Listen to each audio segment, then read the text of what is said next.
Bien, mesdames, messieurs, si vous le permettez, j'aimerais que vous regagniez vos places pour que nous puissions utiliser au maximum le temps dont nous disposons.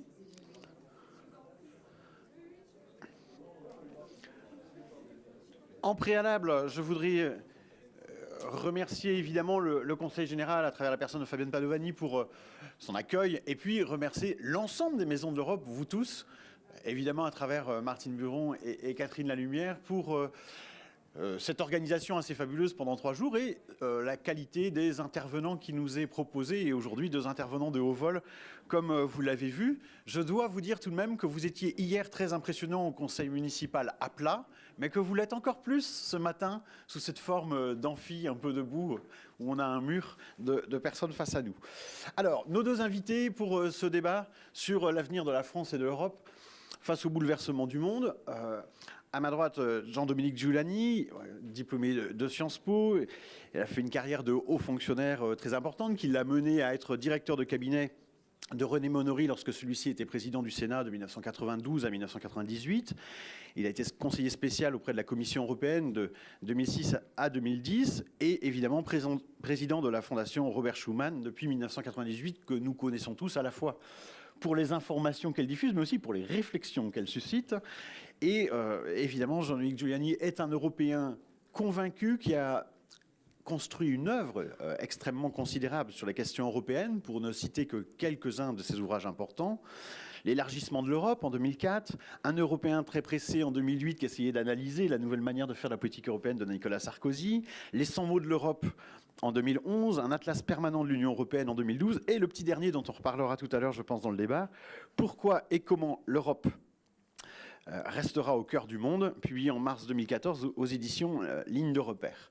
Donc vous voyez, un Européen convaincu qui se posera sur la dimension un peu analytique de ce qui se passe en Europe. Et puis, à ma gauche, Louis Schweitzer, énarque, et donc vous aurez remarqué que la France produit aussi bien à travers Sciences Po et l'ENA des esprits brillants. Le mot ENA n'est pas toujours une insulte, je le dis, parce que ça tend parfois à... Et évidemment, Louis Schweitzer a lui aussi eu une carrière de haut fonctionnaire de très haut niveau. Nous savons qu'il a été directeur de cabinet de Laurent Fabius, aussi bien au budget, à l'industrie qu'à Matignon, puis ensuite une carrière longue et brillante à Renault, et notamment comme PDG de Renault de 1992 à 2005. Président également du MEDEF International de 2005 à 2013, administrateur de nombreux grands groupes, et donc 4-5. Donc, à travers le travail d'administrateur ou de membre de conseil de surveillance aussi, un acteur qui est confronté en réel à la question de la France dans l'Europe et de l'Europe dans le monde. Mais une des caractéristiques de Louis Schweitzer, c'est qu'il n'est pas seulement un acteur économique, il a aussi une sensibilité assez forte aux questions culturelles et sociales. Et du coup, il a eu, je vais vous donner quelques-uns parce qu'il a de nombreux titres derrière lui, mais par exemple, il a été président du Festival d'Avignon en 2005. C'est vrai. Et vous avez été aussi président de la Haute Autorité de lutte contre les discriminations et pour l'égalité, la fameuse HAL de 2005 à 2010. Et vous êtes depuis avril 2014 sur un poste important au regard du sujet qui nous occupe aujourd'hui, qui est le poste de commissaire général à l'investissement qui gère les fameux investissements d'avenir. On me disait tout à l'heure en plaisantant avant de rentrer, la rare partie d'investissement qu'il reste à l'État est entre les mains de Louis Schweitzer.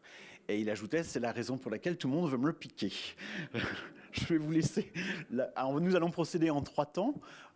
Premier temps, la parole à Louis Schweitzer, à Jean-Dominique Giuliani pour environ 1 quart d'heure, 20 minutes chacun. Ensuite, deuxième temps, je vais essayer de les faire discuter l'un avec l'autre à travers une série de questions. Et puis, troisième temps, c'est vous qui poserez évidemment les questions. Vous commencez, Monsieur Schweitzer ? Merci beaucoup, Mesdames les Présidentes, Mesdames, Messieurs, chers amis. Donc, je vais vous parler de l'avenir de la France et de l'Europe face au bouleversement du monde. Je me centrerai essentiellement sur les domaines économiques et sociaux, mais je n'ignorerai pas le politique. D'abord, quel bouleversement ? 4 me paraissent majeurs. Premièrement, la croissance démographique du monde et la transition démographique. Ça veut dire que l'Europe représentera, pour tout avenir prévisible, moins de 10% de la population du monde. Second bouleversement, la mutation technologique. Ce n'est pas la première mutation technologique de l'histoire, mais la précédente, l'industrialisation, l'Europe, l'Occident plus exactement, avait su en garder le monopole. Alors que cette mutation technologique se répand dans le monde entier, ce qui est nouveau. L'Europe ou l'Occident n'ont plus le privilège d'être à la pointe de la technologie dans le monde. Troisième mutation, bien sûr, la mondialisation. C'est en partie le fruit de changements technologiques, notamment dans le domaine des transports et de la communication. C'est en partie le fruit de décisions politiques. La mondialisation n'est pas un accident tombé du ciel, c'est une volonté politique qui l'a suscité. C'est aujourd'hui un fait irréversible. C'est d'ailleurs une remarque générale en politique, les choses ne sont pas symétriques. On peut décider d'aller dans une direction, mais revenir n'est pas un acte aussi simple que l'aller. Quatrième mutation, c'est la résultante de tout ce qui précède, c'est un rééquilibrage politique et économique du monde avec l'émergence de nouvelles puissances. La part de l'Europe dans l'économie mondiale redevient plus normale. Il faut se rappeler que jusqu'au XVIIIe siècle, la Chine et l'Inde avaient chacune un poids dans l'économie mondiale supérieur à celui de l'Europe. Donc, on revient à une situation plus normale d'équilibre économique du monde. Et je fais une remarque à ce sujet, on parle souvent du rang de l'Europe. On dit le rang de la France dans l'économie mondiale, c'est exact, est le 5e. Ce rang, il a vocation à descendre, parce que des pays beaucoup plus nombreux que nous doivent normalement, en termes de richesse globale, devenir plus riches que nous. Je veux dire, il serait tout à fait anormal que l'Inde, par exemple, qui a plus d'1 milliard d'habitants, continue à avoir une richesse nationale inférieure à celle de la France, qui a un peu plus de 60 millions d'habitants. Ce qui compte, c'est que cet enrichissement des autres parties du monde ne se traduise pas par un appauvrissement en valeur absolue de la France. Donc voilà, brièvement résumé, les mutations du monde qui me paraissent des mutations durables. Alors, face à ça, et c'est mon second point, quelle est la situation de l'Europe aujourd'hui ? Je n'inclus pas la Russie dans ma définition de l'Europe. Ce n'est pas que je remets en cause la géographie, mais la Russie est un monde à part. Et là aussi, quelques remarques, 5 en fait. Premièrement, les pays européens, depuis les 2 guerres mondiales, ne sont plus des puissances mondiales. Et l'Europe ne s'est pas constituée en puissance au sens traditionnel du terme. Au fond, le concept d'Europe puissance ne me paraît porté aujourd'hui par personne. En revanche, l'Europe a un rôle mondial, un rôle d'influence politique, culturelle, économique, normative, et un rôle politique de médiation dans le monde d'aujourd'hui. Donc, au fond, il faut avoir, à mes yeux, c'est la première remarque, le constat que l'Europe n'est pas une puissance au sens traditionnel, et je dois dire, ça ne me paraît pas tragique. Second point, l'Europe est le plus grand espace de liberté et de démocratie du monde. Et ça me paraît un point important. Troisième point, l'Europe est une zone prospère et compétitive. Prospère, si on regarde la liste des pays les plus riches du monde par habitant, ce qui est la bonne mesure, les pays européens figurent tous dans le haut du classement et la plupart d'entre eux dans le premier quart. Mais c'est aussi une zone compétitive, on l'oublie, parce que l'Europe a un excédent de sa balance des biens et services vis-à-vis du reste du monde de 337 milliards. Et au fond, le juge de paix sur la compétitivité, c'est si on est exportateur ou importateur net de biens et services. L'Europe a un excédent de 337 milliards pour la zone euro, de 367 milliards pour l'Union européenne. Donc, c'est une zone économiquement compétitive. Quatrièmement, c'est, j'en suis convaincu, un modèle social. Et je voudrais m'attarder un tout petit peu là-dessus. Il y a un monsieur dont on a beaucoup parlé, monsieur Fukuyama, qui fait des théories sur l'histoire du monde. Et au fond, il imagine le monde de demain, il donne au monde de demain le modèle du Danemark. Et c'est un modèle qui mérite qu'on l'évoque très brièvement, parce qu'il est assez emblématique. D'abord, le Danemark est une économie compétitive. Ils ont un excédent commercial et bien des services de 14 milliards. C'est un plus petit pays. C'est un pays qui a un niveau de protection sociale élevé. Rappelons que en Europe, c'est le pays dont le taux de prélèvement obligatoire de dépenses publiques est le plus élevé, avec un peu plus de 59%. C'est un pays considéré comme très compétitif par les classements internationaux, comme celui de Davos. C'est un pays où les bas salaires sont hauts. Il y avait récemment une étude dans le Herald Tribune où on disait un chef d'équipe de McDonald's aux États-Unis gagne $9 par heure. $9, ça fait à peu près 7 euros. Ce n'est pas un salaire très élevé. Au Danemark, l'homme de base chez McDo gagne $20 par heure.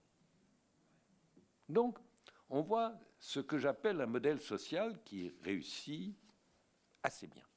Enfin, dernier point sur la situation de l'Europe, c'est un espace de richesse culturelle et d'échanges culturels, là aussi, sans équivalent dans le monde. Alors, est-ce que tout ça, ça fait un portrait très rose de l'Europe ? Mais la vérité, c'est qu'une fois que j'ai dit toutes ces bonnes faits, tous ces points positifs, il y a un point, nous sommes dans une situation de chômage de masse et de stagnation économique. Et cela n'est socialement, politiquement, économiquement, moralement pas supportable. Et donc, la question qui se pose, naturellement, c'est que faire ? Que faire au niveau européen ? Que faire au niveau français ? Que faire au niveau européen d'abord ? Au niveau politique, au fond, on peut le regretter, et à titre personnel, je le regrette. Aujourd'hui, j'ai le sentiment qu'un projet fédéral est irréaliste. Est-ce que ça veut dire que nous ne voyons aucun progrès politique dans l'Europe ? Je crois qu'on voit des signes de progrès à petits pas. Et il faut espérer les poursuivre. Le premier, c'est l'action extérieure de l'Europe. Quand on a nommé Madame Ashton, voici quelques années, les chancelleries nationales ont ricané. Ils ont ricané parce que c'était une femme, ils ont ricané parce que l'Europe n'était pas une puissance. Aujourd'hui, on voit que l'action extérieure de l'Europe joue un rôle, justement comme facteur de médiation, d'intelligence, face à des puissances qui n'ont pas cette conception de la politique étrangère. Et que ce rôle s'accroît constamment. Second point, on voit une commission, et je trouve que c'est un signe positif, qui prend une dimension politique plus forte. Il est clair que la commission de M. Juncker a une ambition politique vraie que la commission Barroso n'affichait pas, que la commission Delors, en son temps, affichait. C'est positif. Alors, il y a devant nous, à mes yeux, deux sujets politiques qui sont sensibles. Le premier, que j'appellerais un peu brutalement le chantage britannique. Autrement dit, quel prix est-on prêt à payer pour garder la Grande-Bretagne dans l'Union européenne ? Et moi, ma position, c'est sûrement pas n'importe quel prix. Et c'est peut-être un sujet de débat. Je suis heureux que la Grande-Bretagne soit en Europe. Je pense que la plupart des Européens le souhaitent. Mais si c'est au prix d'une sorte d'éclatement politique, de renoncement à un projet européen vrai, je pense qu'il faut accepter le prix du départ de la Grande-Bretagne, qui est sa responsabilité. Second point, il y a à mes yeux un projet politique majeur en Europe, qui est un projet d'harmonisation fiscale. Il y a eu pendant très longtemps un débat en Europe entre les partisans de la concurrence fiscale et les partisans de l'harmonisation fiscale. Ce qu'on constate, c'est que les gens les plus mobiles, c'est-à-dire en fait les sociétés et les individus les plus riches, bénéficient de la concurrence fiscale. Parce que, ils peuvent se déplacer et chercher les lieux les moins fiscalisés. Les moins riches, eux, n'ont pas cette capacité de mobilité. Et donc, en absence d'une harmonisation fiscale, eh bien, la logique, c'est qu'on va taxer plus les moins mobiles et moins les plus mobiles, c'est-à-dire taxer plus les moins riches et moins les plus riches. Et qu'au fond, ça ne me paraît pas évident au point de vue de l'équité et au point de vue du modèle social européen. Alors, là, le progrès est lent. Et je n'imagine pas qu'il soit rapide. On voit des signes de la part de l'OCDE, au sein de l'Union européenne, sur la suppression ou la lutte contre la fraude fiscale. Mais une chose est la lutte contre la fraude fiscale, progrès nécessaire, préalable. L'autre chose est le progrès de l'harmonisation fiscale. Voilà au niveau politique. On pourrait en dire beaucoup plus, et Jean-Dominique en dira beaucoup plus. Mais je voudrais parler aussi du domaine économique qui est, à mes yeux, aujourd'hui le défi central de l'Europe. Je l'ai dit, je le redis, être une zone de chômage et de stagnation est insupportable et la rationalité serait de faire une politique de relance européenne, tant sur l'investissement que sur la consommation. Cette vue n'est pas originale, elle est plaidée par le Fonds monétaire, qui n'est pas une institution extraordinairement progressiste toujours, elle est plaidée par l'OCDE, qui est une institution libérale, elle est plaidée par la Banque centrale européenne, qui n'est pas non plus une institution gauchiste, et les exemples étrangers, les États-Unis d'une certaine façon, la Grande-Bretagne d'une autre façon, montrent que de telles politiques de relance fonctionnent. Et elle est possible, il faut le rappeler, puisque l'Europe a un excédent de ses biens et services. Il est clair que quand vous êtes en déficit de compétitivité vis-à-vis du monde, vous ne pouvez pas faire une politique de relance de la demande, c'est simplement appeler les importations des autres pays. Mais quand vous êtes dans une politique, une situation excédentaire vis-à-vis du monde, vous avez un potentiel de relance économique. Et je le rappelle, alors nous avons ce potentiel. Alors il y a quelques signes de relance, mais modestes. Le plan Juncker, les 300 milliards d'euros qui n'ont pas encore vraiment pris forme du plan d'investissement et la politique de la Banque centrale européenne qui est une politique orientée vers la croissance. Cela dit, c'est extraordinairement timide et à mes yeux, trop timide. Pourquoi c'est trop timide ? Parce que, disons-le aussi simplement, il y a un blocage allemand. Et ce blocage allemand est fondé sur le fait que l'Allemagne a une économie qui fonctionne bien, mais qui fonctionne en ayant un excédent de sa balance. Je viens beaucoup sur la balance des biens et services. Cet excédent, ce déficit, c'est beaucoup plus important que l'excédent ou le déficit budgétaire pour définir la position d'un pays, a un excédent de 173 milliards d'euros vis-à-vis du reste du monde. Ça veut dire quoi, 173 milliards ? 173 milliards d'excédent, ça veut dire pour le pays qui a cet excédent, à peu près 3,5 millions d'emplois supplémentaires. Ou, on peut le dire un peu autrement, qu'on exporte 3,5 millions de chômeurs. Et, au fond, l'Allemagne vit très bien avec ce modèle parce qu'elle est effectivement en situation, non pas de plein emploi, mais d'un niveau d'emploi satisfaisant, avec aujourd'hui quand même une stagnation économique. Et cela dit, ce modèle n'est pas exportable parce que toutes les entreprises peuvent être bénéficiaires, mais la somme de tous les excédents et déficits de balance des biens et services, c'est zéro. Autrement dit, chaque fois qu'il y a des pays excédentaires, il y a des pays déficitaires. Et donc, l'Allemagne a un modèle qui a ses qualités, mais qui n'est pas exportable. Parce que, je le redis, tous les pays ne peuvent pas être excédentaires. Alors, on voit quelques signes très timides de relance en Allemagne. Une hausse des salaires, une création d'un salaire minimum à un niveau modeste et un tout petit plan de relance de 10 milliards d'euros d'investissement qui paraît prendre forme. Mais concluons sur les actions économiques de l'Europe que nous ne voyons pas, et on ne voit pas à un horizon proche, une politique de relance européenne significative se dessiner. Et donc, ça me conduit à mon dernier point. Alors, que faire en France? On pourrait en parler longtemps et éventuellement, on pourra en dialoguer, mais je voudrais faire 4 remarques. Premièrement, nous ne pouvons pas, au niveau français, faire une politique de relance au sens plein par l'offre et la demande. Pourquoi?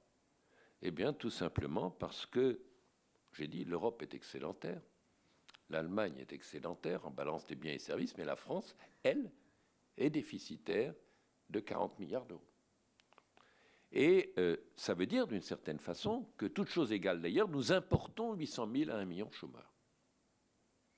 Et donc, toute relance passe d'abord par la restauration de notre balance de biens et services.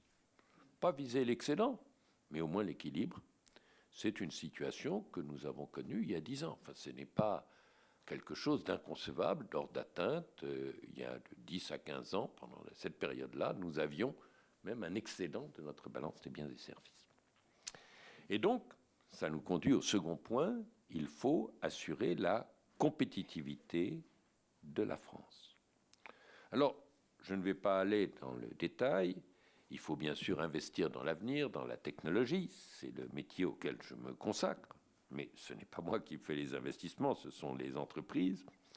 C'est de défendre mieux et de développer la base de production des entreprises françaises en France.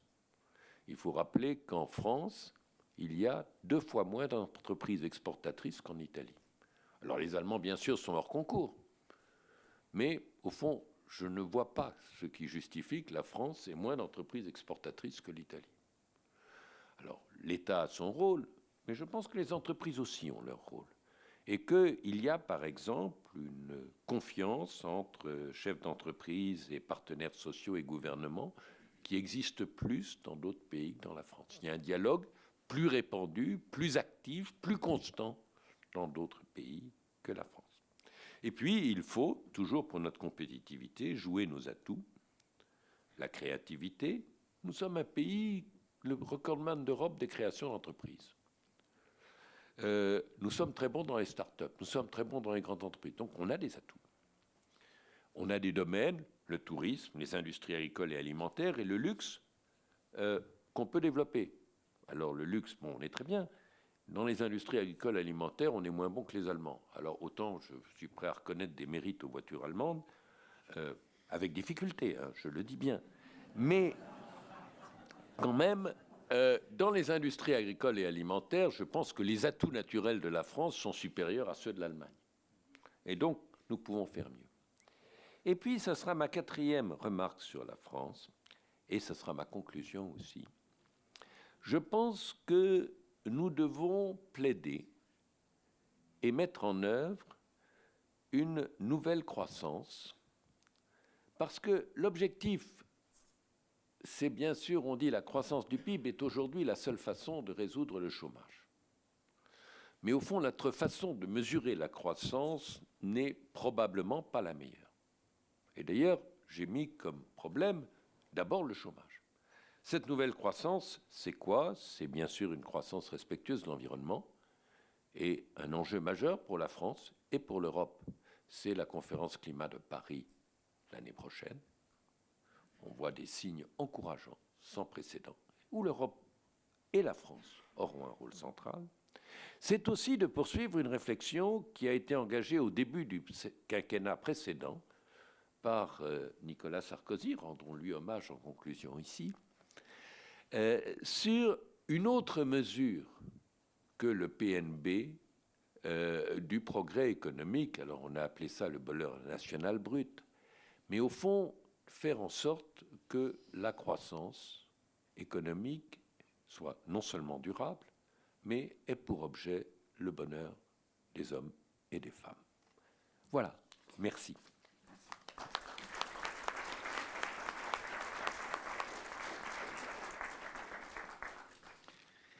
Donc vous nous proposez au moins un peu de réconfort avec une stratégie pour essayer de sortir de la crise. Et je dois dire que c'est un point commun que vous partagez avec Jean-Dominique Giuliani, puisque le sous-titre de votre dernier livre est hautement emblématique, « Petit traité d'optimisme ».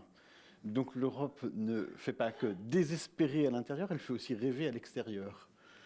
Absolument. Et d'ailleurs, je corrige le titre que vous avez bien voulu rappeler de mon livre. C'est pas comment et pourquoi l'Europe restera au cœur du monde, mais le cœur du monde, en forme de provocation et bien sûr ramenant à des conditions à remplir qui passent d'ailleurs très largement par celles que Louis Schweitzer vient de rappeler. Je savais qu'il serait très difficile de prendre la parole après lui, puisqu'il a brossé une fresque que je partage à bien des égards, mais je vais quand même essayer, peut-être avec le nom antédéluvien de Robert Schuman en tête, comme vous disiez tout à l'heure,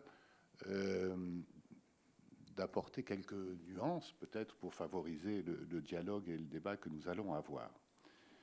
Je crois que vous êtes encore mieux placé que nous tous, animateurs de radio, responsables des maisons de l'Europe, pour mesurer la difficulté qu'il y a aujourd'hui en France à porter l'idéal qui est le nôtre, à expliquer parfois des évidences et à essayer de freiner cette vague populiste qui surfe sur des inquiétudes légitimes, sur une situation économique et sociale difficile. Je crois qu'il faut que nous soyons ceux qui gardent le drapeau haut, fort, et que nous soyons aussi conscients qu'il nous faut peut-être, comme vous nous y incitiez, Madame la Présidente, réviser un peu nos arguments et les adapter peut-être aux nouvelles générations et aux nouvelles données du monde que Louis Schweitzer vient si brillamment de rappeler. C'est vrai que la France et l'Europe ont destin lié désormais, que ça plaise ou pas, et que nos marges de manœuvre sont étroites, même si nos responsabilités restent importantes. La vague d'euroscepticisme qui déferle sur l'Europe et dont la France, pour laquelle la France n'est pas épargnée, nous interroge et nous interpelle. Elle n'est pas qu'européenne. Si vous regardez très précisément les sondages qui sont faits depuis des années et des années, les études d'opinion, et vous savez que dans ma courte vie, j'ai aussi dirigé la Sofres, donc j'ai toujours gardé cette oreille sans excès, on s'aperçoit que la crise de confiance à l'égard de l'Union européenne, de ses institutions, ne remet pas en cause chez les Français le fondement européen qui consiste à dire que oui, notre destin, celui de notre pays, s'inscrit en Europe. Et aujourd'hui encore, dans le dernier Eurobaromètre, 60% de nos concitoyens en France considèrent que oui, l'Europe est le plus grand espace de liberté dans le monde. C'est comme ça qu'ils le disent. Oui, ils se sentent européens, mais oui aussi, ils manifestent une défiance croissante à un niveau jamais atteint à l'égard des institutions européennes aujourd'hui. Si on va un peu plus loin et si on va être provocateur, si on pose les mêmes questions sur le plan national, on obtient des résultats encore pires. C'est-à-dire que le taux de confiance à l'égard des partis politiques français, c'est 8% dans l'opinion. À l'égard des institutions françaises, c'est moins de 30%. Donc en fait, vous voyez bien que, au-delà du simple sentiment européen, il y a aussi un problème entre les citoyens et les mécanismes de la démocratie représentative traditionnelle, mécanismes qui sont bouleversés eux aussi par les technologies, le développement des échanges, la mondialisation et l'émergence de nouveaux continents. Donc nous sommes dans cette phase où l'Union européenne, et je ne dis pas l'Europe, je dis bien l'Union européenne, union d'États souverains qui s'essayent à la démocratie supranationale petit à petit, elle est encore plus interpellée que nos démocraties nationales par cette remise en cause. C'est Twitter plutôt que le droit de vote, c'est l'aéroport de Notre-Dame-des-Landes, alors que le droit a été et les procédures ont été particulièrement suivies de manière longue et difficile et pendant des années. Et malgré ça, à l'arrivée, on rencontre encore une contestation démocratique avec une demande de participation démocratique d'un type nouveau. Ça aussi, c'est le nouveau monde. Et il va falloir que nous, Européens, nous nous adaptions à ces manières de communiquer. Je vous entendais parler du couloir d'Internet, etc. Oui, bien sûr, vous avez raison.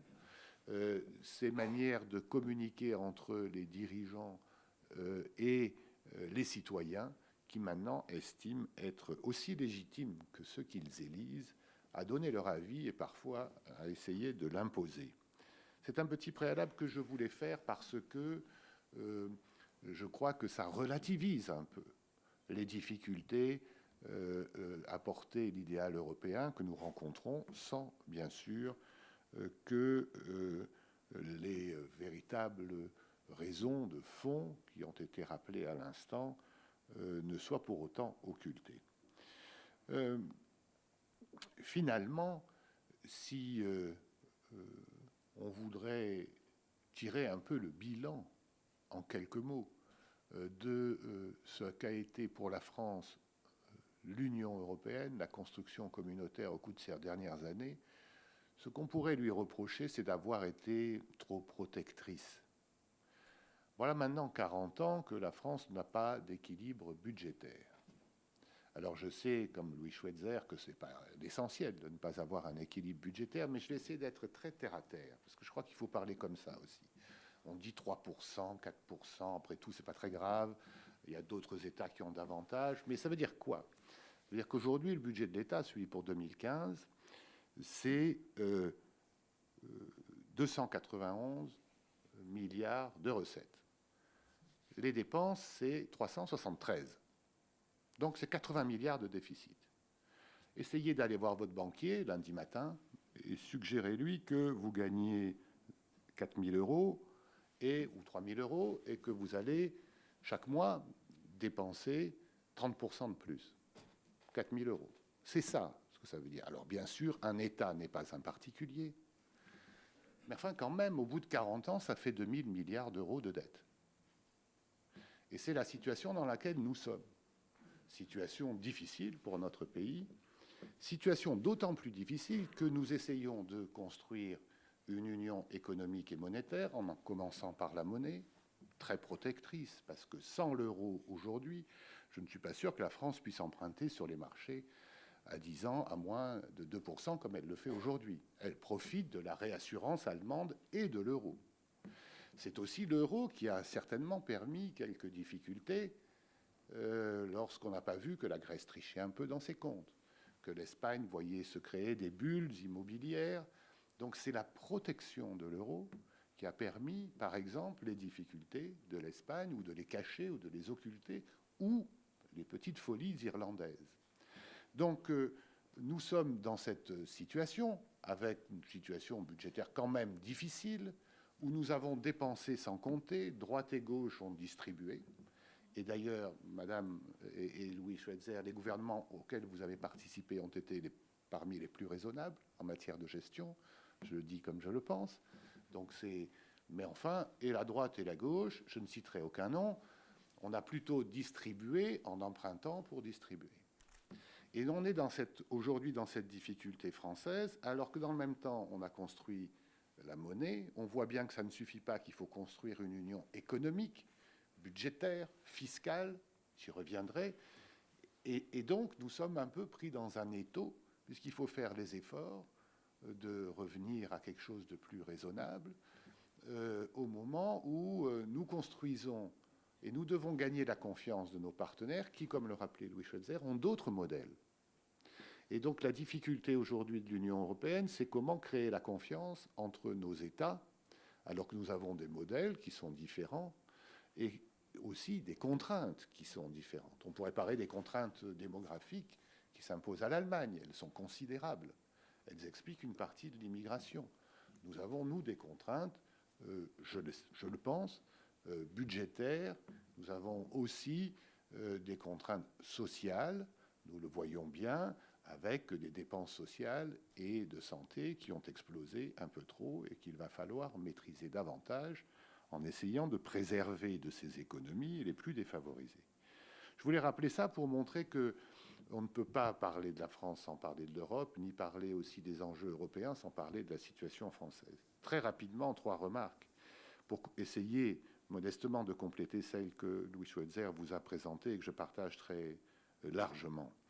Et là aussi, dans une sorte d'interaction entre ce que nous avons apporté avec l'Union européenne, ce que nous pouvons en attendre, puisque c'est le titre que vous nous fixiez.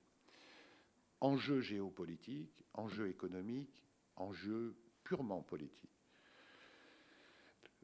L'Union européenne et l'intégration européenne ont été plus efficaces que tout ce qu'on peut reconnaître au cours des 30 dernières années. Qui aurait pu dire que le mur de Berlin s'effondre, que l'Union soviétique s'effondre, que l'Allemagne se réunifie sans une guerre? Appelons les choses par leur nom. L'histoire nous apprend que normalement, ce type d'événement est une telle rupture qu'un de ces 3 suffit à déclencher un conflit. Dans le passé, ça a déclenché un conflit. Et regardez, même aujourd'hui, alors il y a une exception, je sais, c'est l'ex-Yougoslavie. C'est vrai, mais c'est la seule. Mais il y a un exemple aujourd'hui, c'est l'Ukraine, où nous sommes face à tort ou à raison, une volonté russe de revenir sur le devant de la scène en violant toutes les règles que nous avons en Europe, c'est-à-dire de non-intervention, de non-usage de la force, et que nous croyons, nous, avoir établi en Europe et même un peu projeté sur le monde, et on s'aperçoit que ce n'est pas le cas. Eh bien, même dans cette crise ukrainienne, moi, je suis fier de ce que l'Europe a fait. C'est-à-dire que, bien sûr, je n'aime pas les sanctions, bien sûr, je ne suis pas content de voir qu'il y a des morts à la frontière ukrainienne, bien sûr, je suis très inquiet avec nos amis de l'Est qui ont vécu sous le joug soviétique dans le passé. Mais je constate que la raison l'a emporté, que nous avons appris de l'histoire et que nos ministres, nos responsables politiques ne se sont pas, comme ils l'ont fait en 14, dont on fête le centenaire, laissés entraîner jusqu'ici, laissés entraîner dans des événements qui sont toujours les pires quand il s'agit de conflits. Et je crois qu'il ne faut jamais oublier ça et qu'il faut le rappeler. C'est ce que Louis Schweitzer voulait dire, je crois, quand il dit ce que l'Europe a apporté au monde. C'est aussi cette vision non impérialiste, pacifique, mais non pacifiste, qui préfère le droit, les institutions et le dialogue. Je crois que c'est un apport de l'Europe qui reste quelque chose de très important. Et c'est peut-être même le seul continent aujourd'hui qui est capable de tenir ce discours entre les anciennes puissances, la puissance impériale américaine, les puissances émergentes qui n'ont rien de rassurant, la course aux richesses, la course aux ressources que entraînent ces rééquilibrages du monde que décrivait Louis Schweitzer. Nous avons, nous, comme il l'a dit, le continent le plus protecteur en matière de droits individuels et collectifs, et Madame, vous y avez contribué, dans une institution particulièrement utile, qu'on oublie trop souvent, qui est le Conseil de l'Europe, qui est en quelque sorte le précurseur de l'Europe du droit. Je ne sais pas si c'est une définition trop courte, mais en tout cas, c'est là, avec la Cour européenne des droits de l'homme et les 200 conventions du Conseil de l'Europe, que s'est forgé ce creuset de valeurs qui sont maintenant repris dans les traités européens et que nous portons dans le monde, non pas comme un empire. Peut-être faudrait-il de temps en temps durcir un peu notre soft power juridique et normatif et être un peu plus exigeant ou un peu plus ferme. Mais en tout cas, nous sommes irremplaçables comme cœur du monde, à mon avis, du monde civilisé, de relations internationales qui doivent éviter et tirer les leçons de l'histoire en évitant les conflits auxquels nous avons dû faire face dans le passé.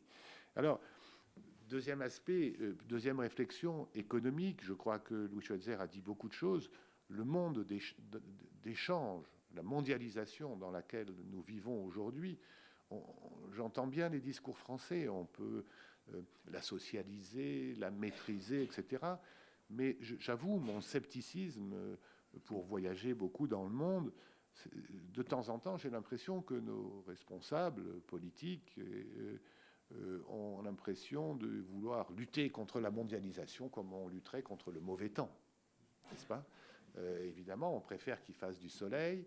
Parfois, il y a des aspects négatifs de la mondialisation. On peut les corriger, mais si on essaie de les nier, eh bien, on s'enfonce dans des discours populistes et assez vains. On parlait de technologie sur le plan économique. Moi, je crois que la semaine qui vient de s'écouler, avec l'expérience de Rosetta et de Philae, a montré qu'avec 1,5 milliard d'euros, l'Union européenne, dans la durée, 10 ans, ce petit programme de rien du tout, venait de réaliser quelque chose qu'aucune autre puissance sur la Terre n'a pu faire jusqu'à maintenant, se poser sur une comète. Vous me direz, il n'y a pas beaucoup d'exemples de cette nature. Oui, il y en a beaucoup plus dans les tiroirs et dans les tuyaux qu'on ne le croit. Il suffit de regarder où vont un peu les crédits européens consacrés à la recherche, l'Horizon 2020, qui a remplacé le programme commun de recherche et de développement, et vous découvrirez toute une série de pépites en matière médicale, en matière de médicaments, en matière de recherche contre le cancer, de lutte contre le vieillissement, en matière de technologie de l'information et de la communication, comme on le rappelait tout à l'heure, qui sont autant de choses qui me laissent penser que l'Union européenne, les pays d'Europe, restent, du fait de la sédimentation culturelle, du fait de cette extraordinaire explosion des 200 dernières années en matière de recherche, d'invention, qui sont venus en quelque sorte profiter des leçons du siècle des Lumières et qui ont donné notamment nos systèmes éducatifs.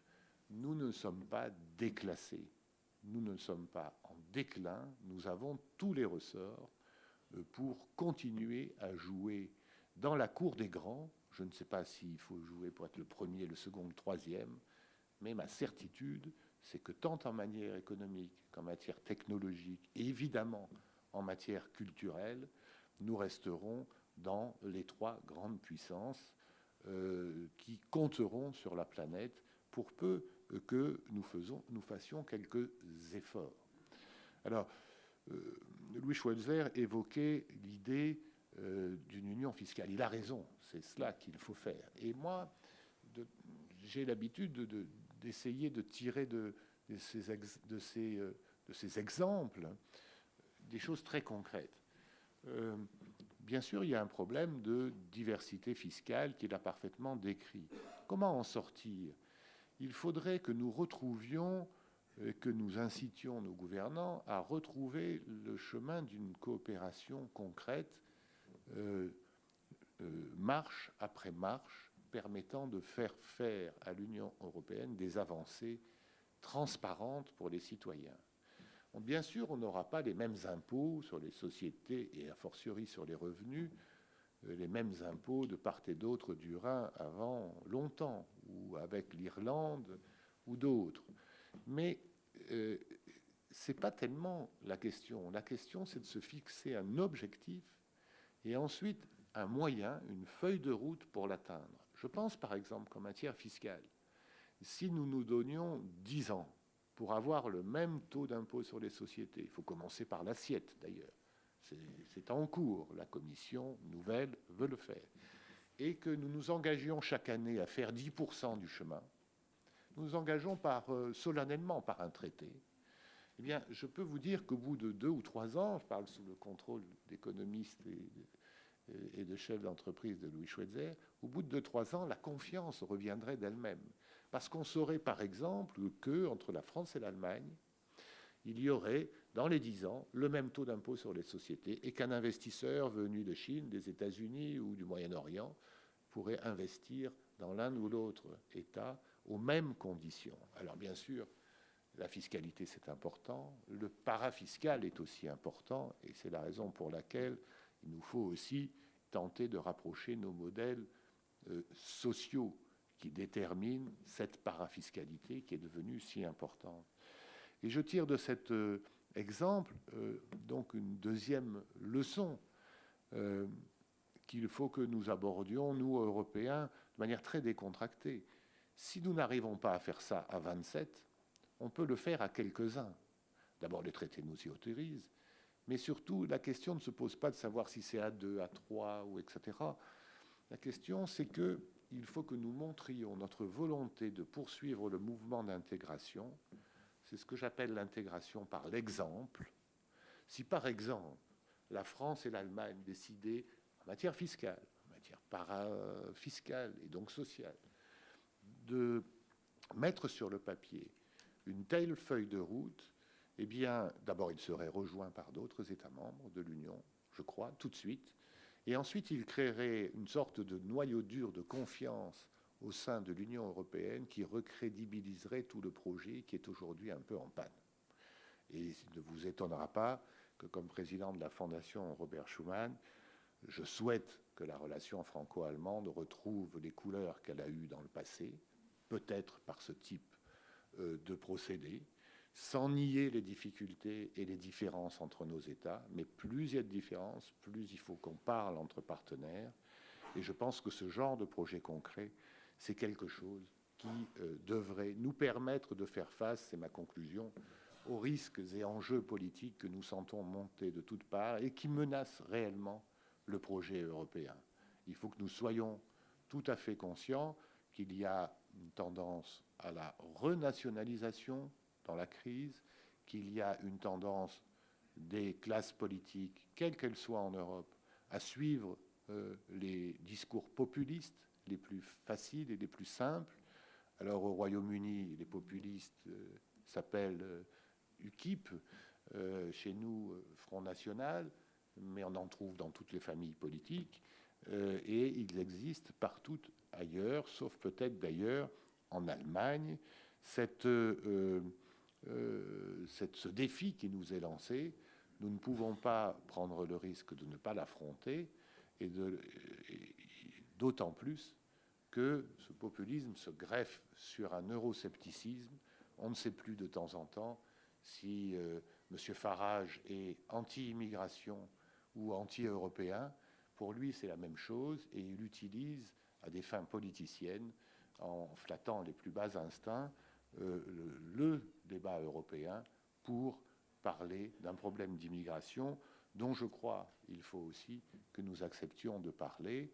Vous savez qu'on prédit à l'ONU que dans les 30 ans qui viennent, l'Union européenne aura perdu 50 millions d'habitants, 48 millions très précisément, c'est les prévisions de l'ONU. C'est la raison pour laquelle nous sommes devenus le premier continent d'immigration du monde, qu'on s'interroge, on réagit, y compris au niveau de la Commission et dans nos États, pour essayer de bâtir des forteresses à nos frontières. Elles sont totalement vaines, et ce qui se passe est un véritable drame. Je rappelle que le pape, les ONG, sont en train de... L'ONU viennent de stigmatiser un peu l'attitude de l'Union européenne, disant cette année, en 2014, vous aurez plus de 4000 décès à vos frontières maritimes, de gens qui se seront noyés en voulant rejoindre l'Europe. C'est pour nous une véritable interpellation morale, évidemment, mais aussi matérielle.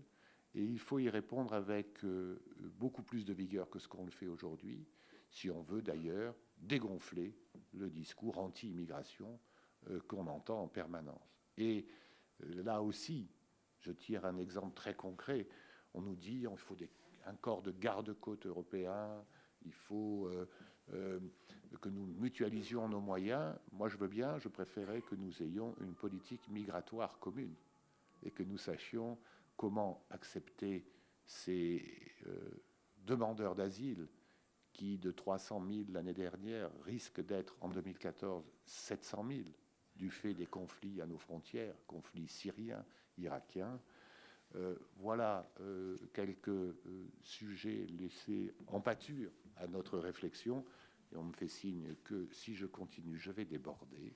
C'est la raison pour laquelle je voulais vous dire que dans tout cela, et à condition que nous acceptions peut-être de changer un peu de méthode, de changer un peu de discours, il y a tout lieu de rester optimiste, mais nous devons quand même être conscients que nous avons besoin d'un grand sursaut.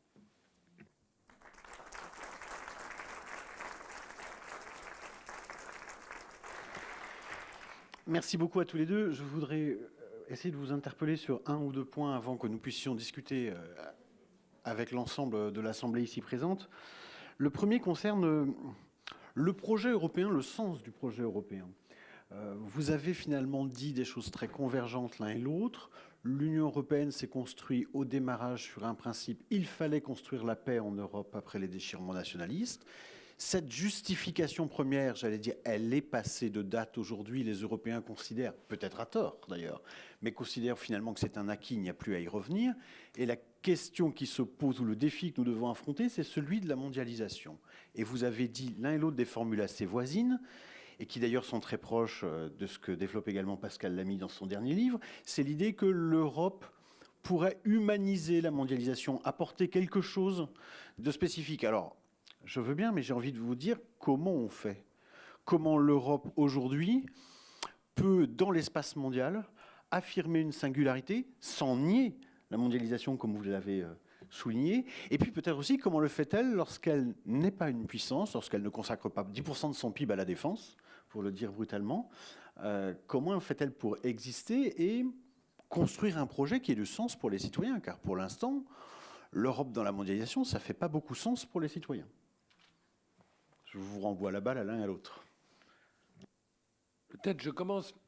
Je ne suis pas sûr que les citoyens aient soif que l'Europe soit une puissance au sens traditionnel, un peu impérialiste, au sens où l'Europe a été une puissance, où certains pays européens ont été une puissance au XIXe siècle, où les Amériques, les États-Unis d'Amérique et l'Union soviétique ont été des puissances. Ce que je crois, c'est que les Européens ont envie que l'Europe assure non seulement la paix dans ses frontières, mais contribue à la paix dans le monde. Ce qui est pour moi très différent d'être une puissance au sens traditionnel. Et je pense que là, au fond, je ne me fais pas trop de soucis, je pense qu'on en prend le chemin. Je pense que ça n'implique pas d'avoir 10% de son budget dans la défense. D'ailleurs, nos amis allemands y consacrent beaucoup moins d'argent que nous. Et je pense que nous avons la capacité de jouer ce rôle. Et je ne suis pas d'ailleurs inquiet au fond sur de nouveaux impérialismes. C'est-à-dire que je ne vois pas des pays prendre le relais des impérialismes occidentaux. Je veux dire, la Chine a une revanche à prendre vis-à-vis d'humiliation. Elle a envie de trouver sa place. Je ne crois pas qu'elle ait envie de débordement impérialiste et je ne pense pas que d'autres pays l'aient. Donc au fond, je ne pense, je le redis, pas qu'il y a une attente d'une puissance européenne au sens où on l'entendait traditionnelle. Il y a une attente d'une nouvelle façon d'être internationale et de promouvoir la paix ou un développement durable. Je reprends l'exemple de la conférence climat. Alors, sur la seconde partie, humanisée, j'ai volontairement cité assez longuement le Danemark, parce que le Danemark est tout sauf un pays fermé. J'aurais pu citer d'autres pays. Et le Danemark montre qu'on peut parfaitement, dans un système ouvert au monde, préserver une société solidaire, raisonnablement égalitaire.